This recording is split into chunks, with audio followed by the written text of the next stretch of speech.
and shaking, never forget. Because we're getting nuggets to the brain, nuggets to the body, nuggets to our life to make it better every day. So, I'm your host, Aubrey. Roxy is coming, and we've got a whole group of people tuned in live. So welcome, welcome, welcome. And if you're watching this recording, welcome to the start of your week, Triple M Monday Morning Motivation, where every single week we get started with a motivated, positive direction so that our week follows suit. That's what it's about. We're putting positivity into our brain because G-I-G-O, good in, good out. You just listen to commercials, radio, TV and movies, garbage in, garbage out. So I'm so fired up for you guys to hear from this guy today. One of the best. This guy is a monster. Roxy loves him. You know, one of the few guys I'll let her say, hey, that's my dude because of who he is in the world, you know? So this is Tony Robbins. We've been to his live event, Unleash the Power Within. If you've never been to a Tony Robbins event, you have got to go. This guy is amazing. Who he is for the world, how he's been able to touch so many people, what he stands for is magnificent. And I'm so fired up because we found his top 10 rules for success, part 2. And we had listened to his part 1 a couple months back. So this is a gentleman that was mentored by Jim Rohn, who's one of our mentors inside of Herbalife, who mentored also the founder of Herbalife called Mark Hughes. So Tony Robbins actually went to a Jim Rohn seminar when he was young. He paid like $1,200 at 17 years old. That was a lot of money then and now. But look where it's gone. That's a nugget right there already. So without further ado, let's get into Tony Robbins' top 10 rules for success. Get your notebooks ready so that at the end we can share some takeaways. If you're at work, no problem. Type them in the chat bar. Let's get it. When people ask, what does it take to succeed? The one answer I give them is hunger. That hunger is the greatest asset that you'll see in everybody from Richard Branson to Google or an Apple or Facebook, these giant companies. You got to become a master of your ability to turn on your determination or your creativity or your hunger or your passion or whatever it is it's going to take for you to get from where you are to where you really want to be. Intelligence is so valuable, but there are so many smart people that can't fight their way out of a paper bag. Hunger is that part of you that says, I will not stop. I will not get up. I will not settle for less than I can be or do or share or give. The number one thing that's going to change your life, the only thing that will change your life, change your business, change your money, change your relationship, is you must raise your standard. Now, I know that sounds boring, stupid, basic, but it's the truth. The only thing that changes our life long term is when we raise our standards. What does that mean? That sounds so boring and dumb. It means that all of us in life have things we want. We don't get what we want. We get what we have to have. Remember I said earlier, we all get what we tolerate in ourselves and other people. But when you're no longer willing to tolerate something, that's when your life changes. The difference in people is their standards, period. The difference in people is their standards, period. And what do I mean by standards? Everyone in the world has a list of things they think they should do. I should lose weight. I should work out. I should spend more time with my kids. I should work harder. I should make more calls. I should. And then you know what? People don't do their shoulds. And they get mad at themselves, and they what I call shit all over themselves. They beat themselves up about it. What changes people is when your should becomes a must. When suddenly the thing you said should happen has to happen. That's when human beings change. It's like if you want to take the island and you're the head of the army and you want to take the island, the most powerful way to take the island is burn the boats. Because if there's no way to go back, it's amazing what happens when it's a must to do something versus a should. That's what makes human beings succeed. So you really have to decide. The most important decision is, do I want to be happy? Will I commit to being happy? More important than happy.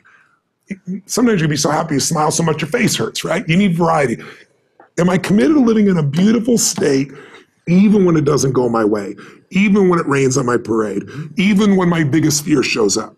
Because I can't control whether your husband or wife will live or die or get sick or leave you or get a divorce. I don't want any of that to happen to any human being. I hate suffering. I do anything I can to help people not suffer. But I can't control that. You can.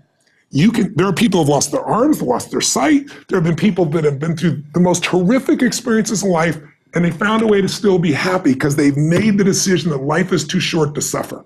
I've interviewed dozens and hundreds over the years, but dozens that have impacted my soul, that made me realize I can change this. I've just gotten used to it. I bought into the theory that this survival software that's constantly running and making you suffer, that's normal. No, that's what the mind will do.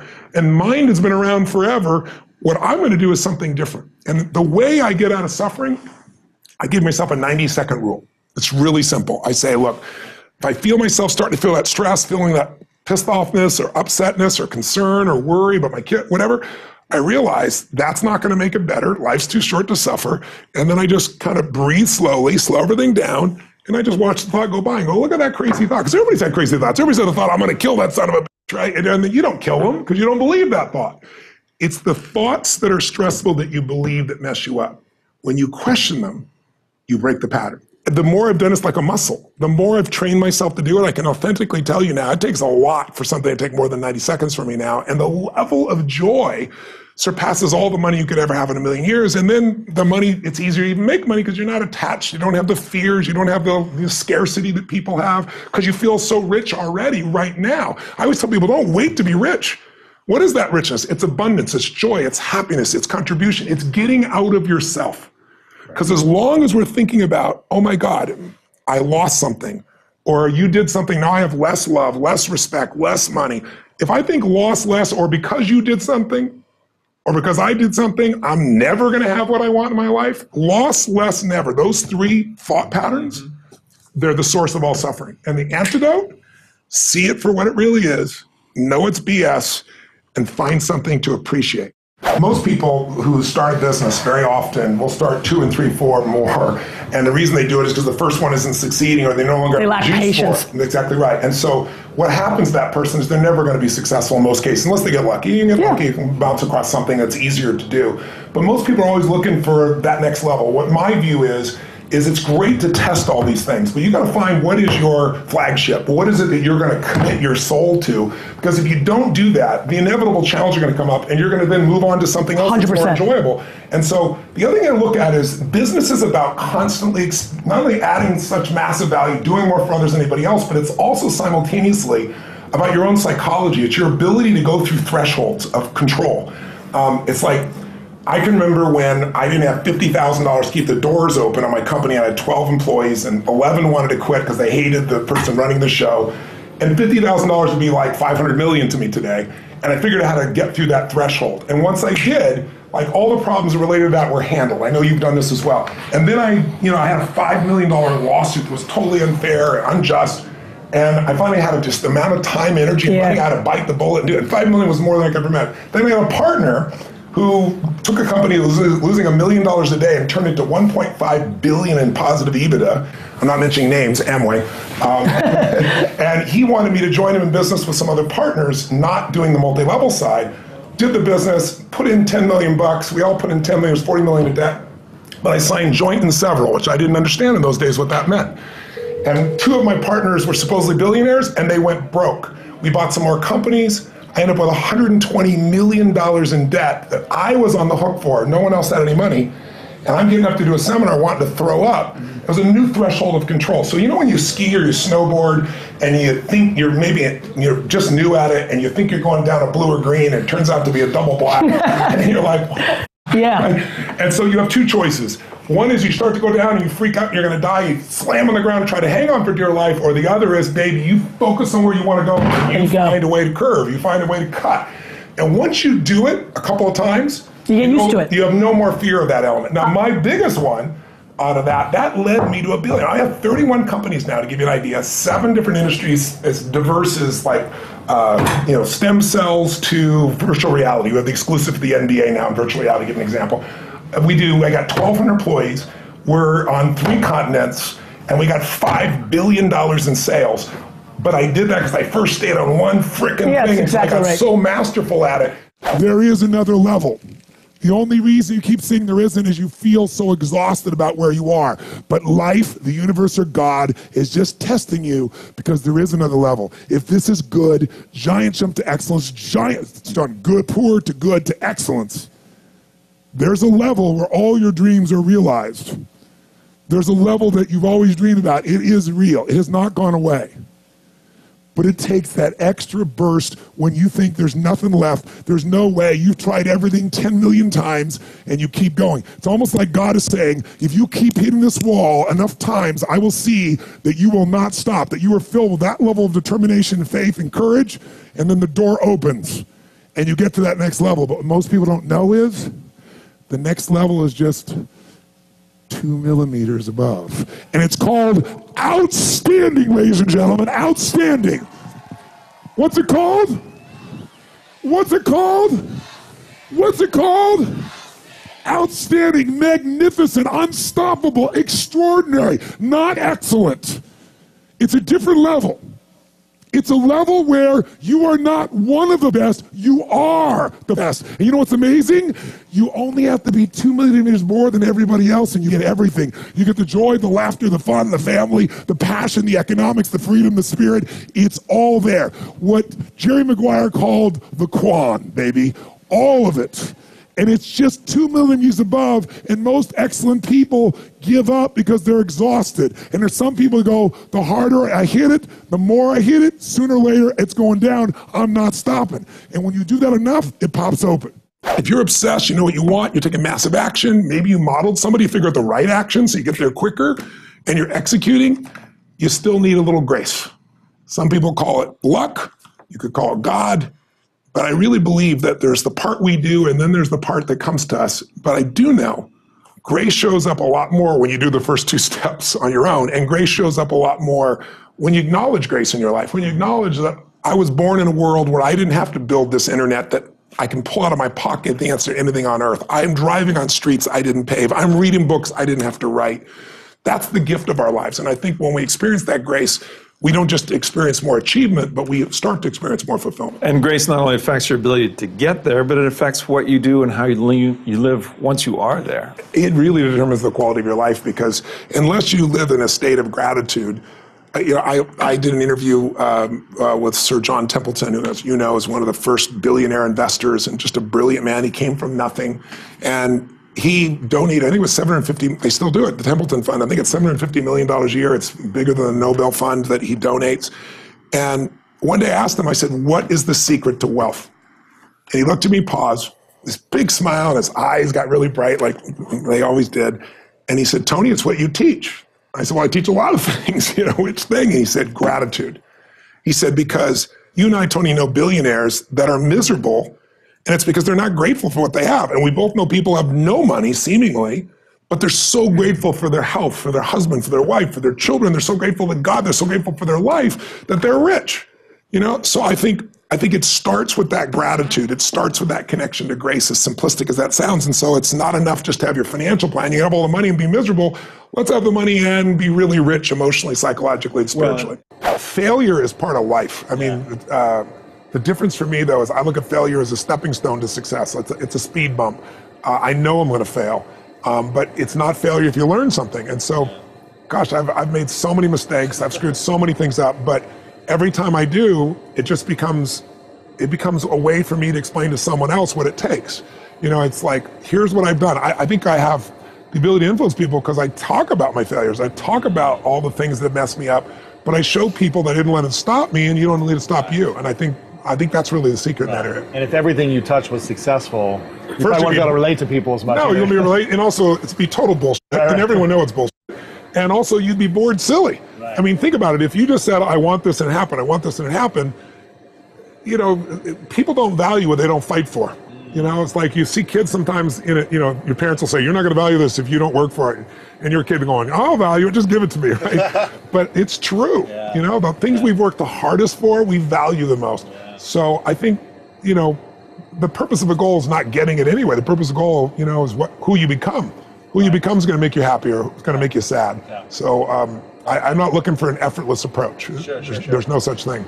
So, Tony, one of the critics, actually, that I once met said, yeah, Tony's techniques, they were great for about a year and a half, and then they wore off. What do you say to that, folks? It's real simple. If you don't work out, you don't get a muscle, right? So I always tell people, there's a daily practice, like priming. If you don't do that, if you get up and you just have no discipline whatsoever, you get no value of anything. And diets don't work when you don't do them. Exercise doesn't work when you don't do them. But most of the people have some experiences that they want to shift. And once you shift those things, your whole life changes. But life is constant growth. My life isn't here because I went to one seminar one time and now my life is fit for life. I work out, I train my mind, I train my body, and it becomes a lifestyle. It's not just like you're depending upon somebody else. I'm not here to become somebody's guru. I'm not here to give them a gift. I'm here for them to open up their own gifts. And that's really what my work has been.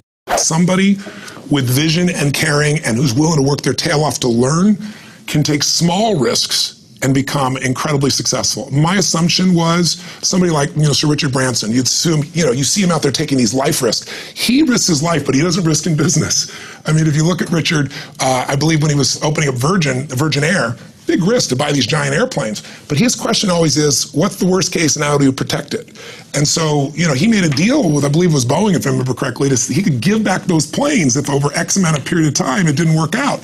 He's covering his downside. The average American isn't doing that. So I think it blew my mind to see that these people are risk takers, but it's very calculated risk. It's small risk with big rewards. That's what set them apart. If you find your passion, you're going to have this tremendous energy. It's sustainable energy. But momentum requires you always do the next thing to keep the momentum going. And the reason you get yourself in a passionate place is so that you change your life, and the only thing that changes your life is making a decision. So while you're in this passionate state, that's where you make decisions. You don't make decisions when you're like, oh, I don't know, what do you think? All right, let's decide. If you make a decision in a state without momentum, if you make a decision from a place where there's no passion, you are not going to get momentum. It'll kill momentum. It's decide, commit, and resolve. Some of you, in the past, you've gotten momentum, you've gotten passionate, you've even made a decision, but a decision is the first step. Decision is like a war. I got to do this or that. All right, I'm going to make myself do this. But commitment is when you now, after you've decided, you commit to do this for the long term. Whether it's hard or easy, doesn't matter. You're doing this. It takes it from this moment and it carries it into the future even when things are difficult.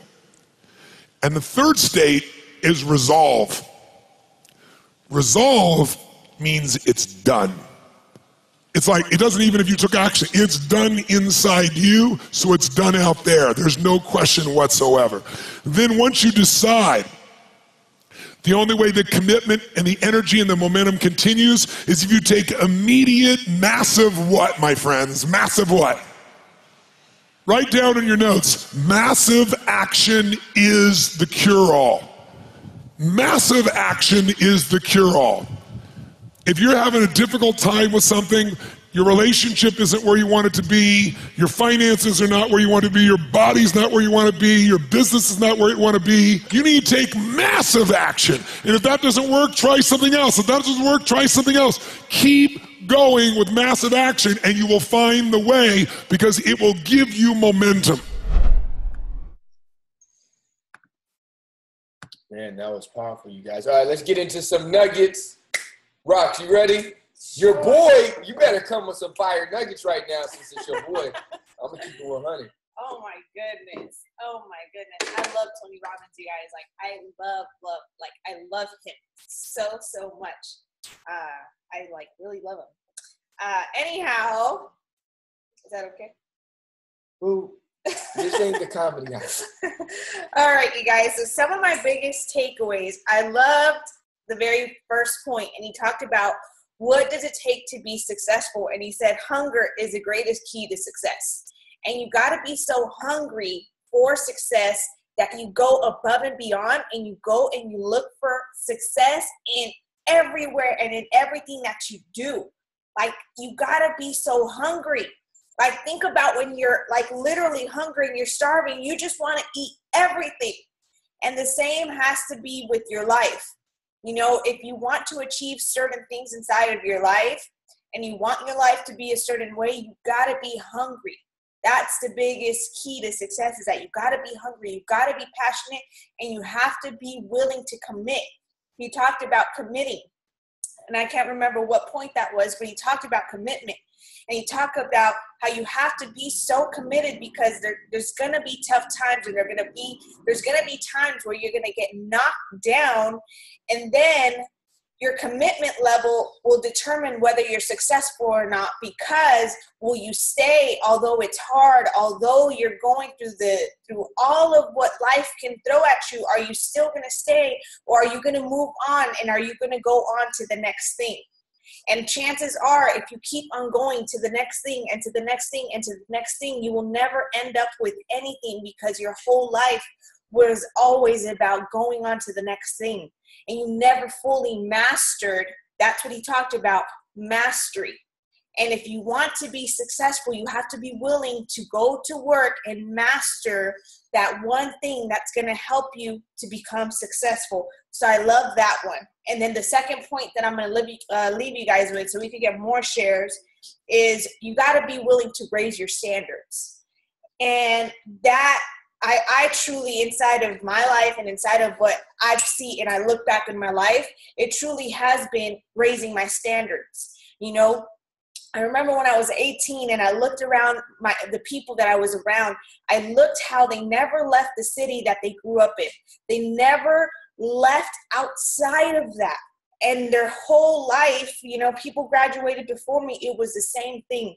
Go to work maybe Monday through Friday, or just become like a stay-home mom and then just live for the weekend. That's not what I wanted. And at 18, I made the choice to move to Texas to get away from those people, and not only the people, but my environment, because I knew that my environment had a huge, huge impact on me.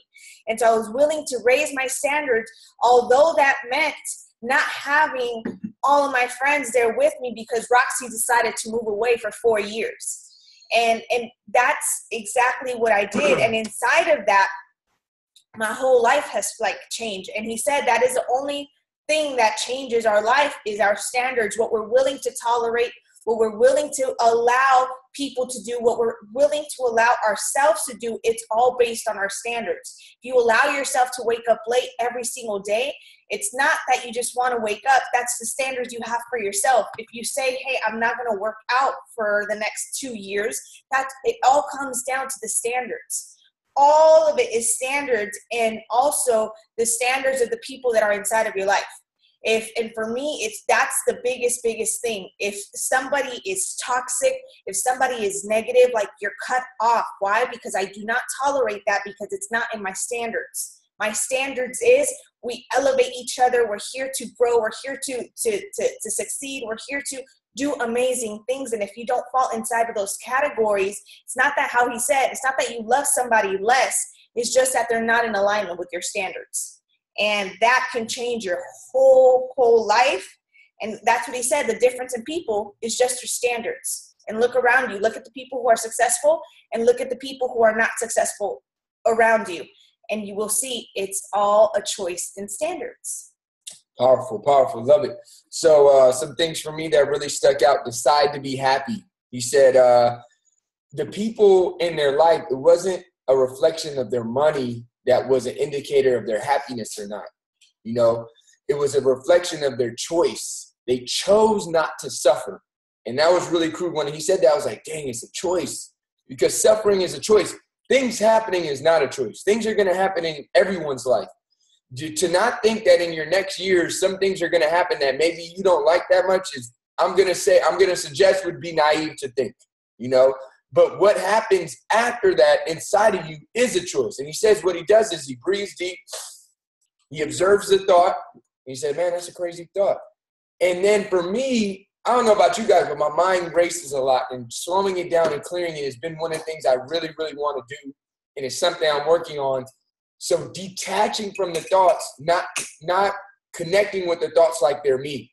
When they will pop up and be like, well, that's me. If I thought it had to be me, Now I can see, no, that's just my mind, which is a thought-generating machine that was given to me. I am not my mind. My mind was a tool given to me by the creator or by God, by the universe, whatever you call it. So will that create some thoughts that maybe that aren't in alignment with where I want to go? Now I can see how that can be true for me. So when they come up, I can detach and say, man, that's a crazy thought, and not have to go all the way with that thought. Because I used to go wherever any thought would take me. That thought takes me here. That thought takes me here. We go in there, this. And I would just be all over the place because I thought those thoughts were me. If they were in my head, I was like, who else could it be? Who else is in here? I don't know if you can relate, but I'd be like, well, that's me. And now I realize it's not me.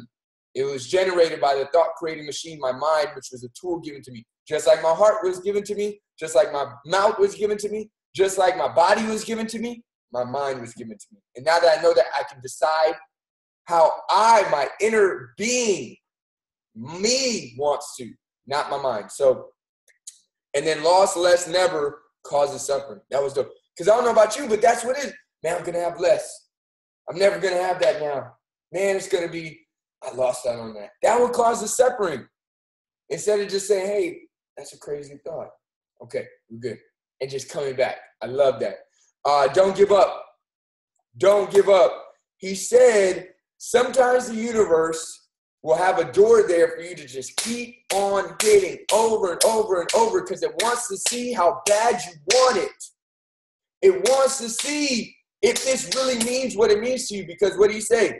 Hard work makes it worth it. You don't value things you don't work hard for. So the universe created this law. God created this law. Whatever you look at as, the higher power created this law. So it is in alignment. Think about it. You got those 3 pairs of shoes. What'd you do? You got those Jordans you paid, $150. I'm not talking about your parents paid $100. I'm talking about when you paid $150 for it. Have you ever bought a pair of shoes? When I bought my first pair of shoes, from when I got a job in high school, I don't know about you guys, but I got a job in high school. I was folding clothes at Bloomingdale's. I was fluff and fold, they called it. I wasn't old enough to be a cashier or a salesperson. So I was in the back fluff and fold. I worked 4 days a week. And then I went on Friday and got my paycheck. And I was like, this is it. For that whole time I was here, I was like mind blown. That was the first time I got an indicator of what money was, the value of it. All that time I put into that money. So guess what? When I spent that money, I valued that stuff. I probably kept those clothes for close to 2 years that I bought with that money. Why? Because I knew the hard work that went into the paycheck and the paycheck that bought the clothes. So if we know this as a law of the universe, why would the universe, God, the creator, give you some of the things your heart really desires on the first time? Why would they do that? Because that knows you want a family. You want to be abundant. You want to travel the world. You want to make a world impact. You think the universe would say, okay, on first try, I got it all. You would be miserable. You would hate it. Because it's the effort that makes it worth it. We've been in Herbalife for 4 years. I never used to understand why people would get on stage when they advance the level in the marketing plan, as we call it, and then would start crying. I'd be like, why are they crying? We just out here doing shakes.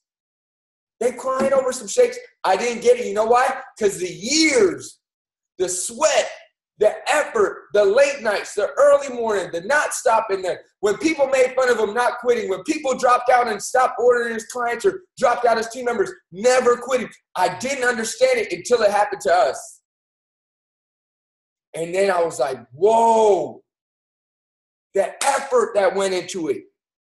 You see grown men crying. And I was like, I get it. I get it now. It's because it's the effort.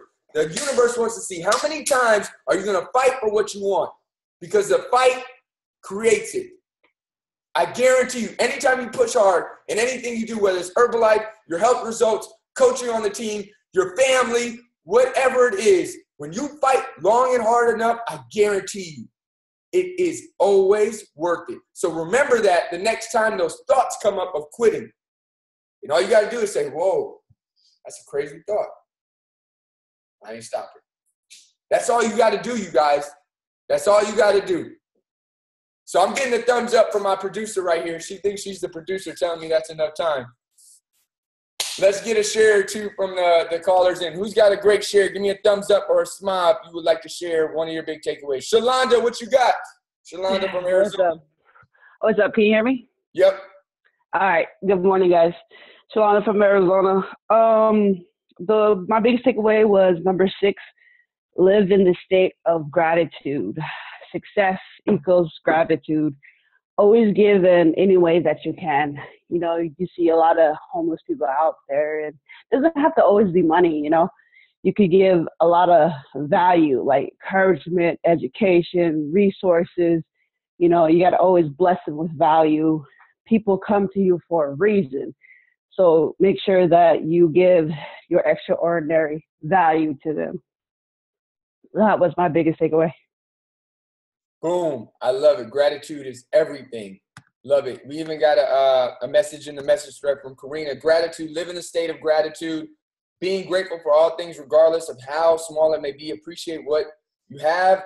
Now you will allow you to really appreciate the things that come. When you're grateful, you also learn to see things in a different light. Glass is half full instead of half empty. You see things as a glass half full instead of half empty can make all the difference. So let's get it. Thank you, Karina. Let's get 1 to 2 more shares. You got to share. Give me a thumbs up. Armani, where you at? Hit us with it. Armani. Can you hear me? All right, for sure. So one of my biggest takeaways was probably number 10 when he's talked about keep the momentum going. Commitment is for a long term, and if you keep doing it and keep doing it and keep doing it, it means it's going to be resolved, which means it's done. And he's talked about massive action is a cure-all. So if you keep going with massive action, it's just going to fall in alignment with what you're going for. And that really stuck to me. And gratitude as well. I've actually been really getting a lot better in gratitude. So that was really cool how you talked about that as well. Yo, love it. Massive action is the cure-all. That was dope because now we know, you can't ever say you don't have the keys to success now. Like if you never knew, okay, ignorance, okay. He just told you, massive action for whatever is the issue. Never sitting back on your butt is ever going to work, ever. You got an issue with somebody, sitting on your behind ain't gonna work. You got to get up and go talk to them. You got to take some action. You got some issues with your finances. Sitting on your butt is not gonna work. You got to get up. You got to go out and get something. You got problems in your family. You got problems with you don't feel like you're making enough impact. Whatever it is, get to work. Now, think before you work. Just don't go out there and do random stuff. Maybe take in some insight from some people that are where you want to be. Then get to work. Massive action, you guys. Great stuff today. Fired up. You guys, we had 28 people on Triple M. These are some of the biggest Triple M's. We used to have like 3, and Roxy and I were 2 of them.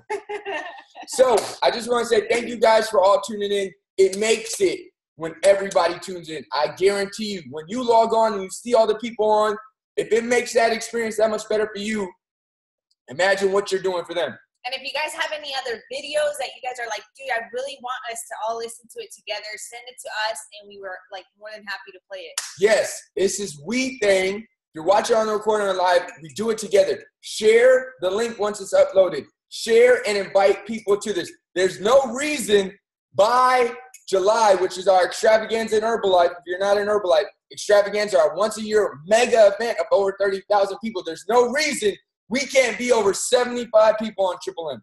Like everyone, this is no reason. Everyone. Anybody, clients, friends, family, coaches on the team, whoever. This is not anything specific. This is life success specific. So let's get it. Let's pack the house. Everybody's on. It's